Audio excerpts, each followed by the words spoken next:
Kadalasang binabaha ang Marikina, nagdaan ng bagyong Ondoy, Ulysses at iba pang habagat sa mga nagdaang panahon. Pero ano nga bang sikreto nila ngayong kapansin-pansin na nagiging epektibo ang kanilang panlaban sa baha? Sustain yung ginawang dredging. Tulad ngayon, pagkatapos ng pag-ulan na ito, tuloy-tuloy ulit ang dredging.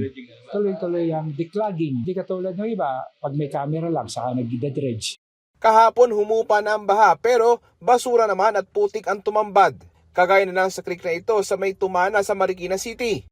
Ang mga putik binubugahan na ng tubig para matanggal sa kalsada. May ilang volunteers din na tumutulong mamigay ng pagkain. Tulad ng grupo nila Chef Jace Maulit na kasama natin sa 13 Mornings. Nung bata kami, nasubukan din namin magutom during times of calamity.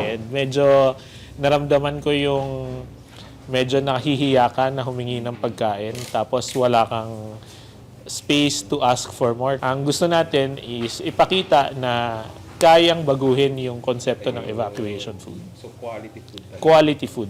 Ang ilang residente naman malapit sa Marikina River, sinasamantala ang pagkakataon na mamingwit ng isda.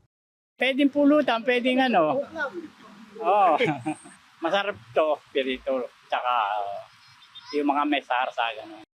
Ang Marikina sanay na tuwing may pag-ulan, bagyo at pagbaha. Pero pinuri ng ilang residente ang malaking pagbabago at improvement sa lugar. Gumanda po. Isa noon. Bakit po tayo? Paano sinasabi? Kasi dati, yung Ondoy, nulubugin ng Marikina na yan. Yung area na yan. Oo, yung palengke na yan. Ngayon hindi. Namigay din ng pagkain ng LGU sa mga evacuation centers. May mangilan-ngilan na lang sa evacuation centers at nagsisiuwian na rin ang mga residente. Hey,